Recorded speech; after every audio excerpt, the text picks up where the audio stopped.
Have you ever wondered what's really happening inside your favorite app? How does it seem so smart? Well, today, we're going to pull back the curtain on the fundamental logic that gives software its brain.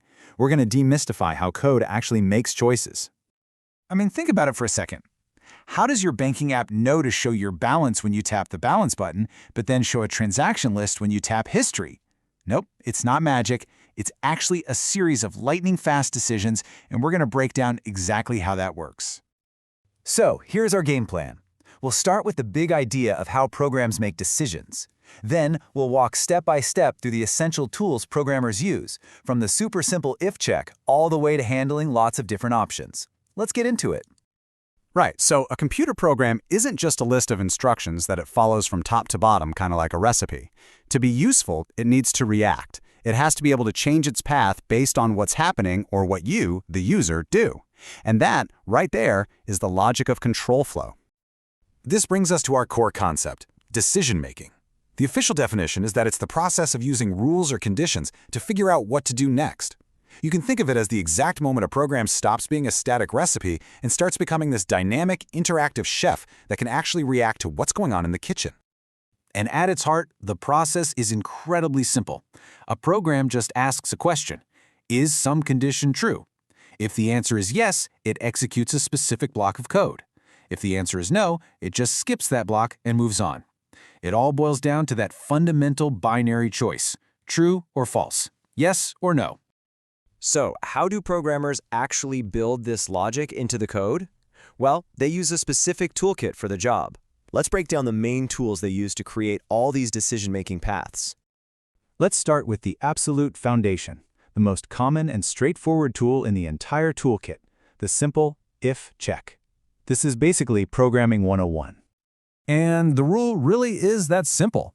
The if statement is like a gatekeeper. It looks at a condition and asks, is this true? If the answer is yes, pop. It opens the gate and lets the code inside run.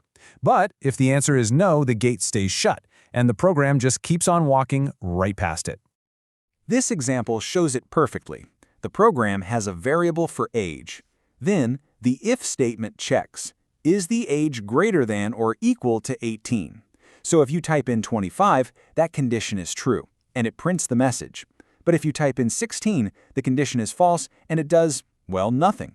It just skips that print statement completely and moves on. So that last example brings up a pretty obvious question, right? What if we want something to happen when the condition is false? What if we want to tell that 16-year-old that they can't vote yet? Well, that's exactly where if-else comes in. The key difference here is that if-else creates a fork in the road. It doesn't just decide whether to run a piece of code or not. It decides which piece of code to run. If the condition is true, run block A. Else, if it's false, run block B. The program has to go down one of those two paths. It's the difference between seeing a payment successful message or a payment declined message. Okay, but what if you have more than just two options? A simple yes or no isn't always enough. Imagine a menu in an app with, say, 5 different choices. Trying to build that with a whole chain of if-else statements would get messy really fast. For that, we need a cleaner tool. And that tool is the switch statement. You give it a single value to check, like which menu option the user picked, and then you provide a list of possible cases. Think about the settings menu on your phone. When you tap Wi-Fi, the switch statement just says, OK, the user chose case number 1, and it jumps directly to the Wi-Fi code, totally ignoring the code for Bluetooth or cellular. It's a super organized and efficient way to handle a bunch of different choices. All right, our programmer's toolkit is almost complete. Let's just look at a couple of other specialized statements. Now, they aren't used nearly as often as if or switch, but they're important for understanding the full picture of how a program's flow can be controlled. First up is what's called the conditional operator. Honestly, it's just a super compressed if-else statement. As you can see, it lets a programmer handle a simple true-false choice all in a single line of code. It's a handy little shortcut for sure. But for anything more complicated, a full if-else is usually way easier to read. And then there's go-to. Now this one's a bit of a wild card. Unlike the other statements that follow a nice structured path, go-to is a direct command. It literally tells the program to stop what it's doing and immediately jump to a completely different part of the code. But, and this is a huge but, here's some critical advice. Using go-to is heavily, and I mean heavily, discouraged in modern programming. Why?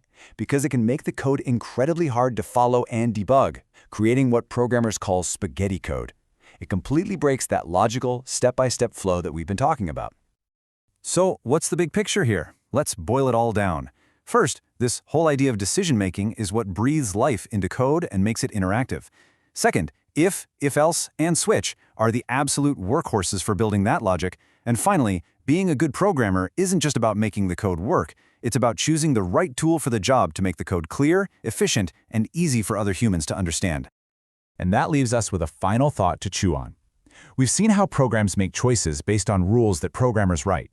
But as these systems get more and more complex, and they start making decisions that really affect our lives, it brings up a much bigger question. If code is just a series of decisions, who is ultimately responsible for the choices it makes?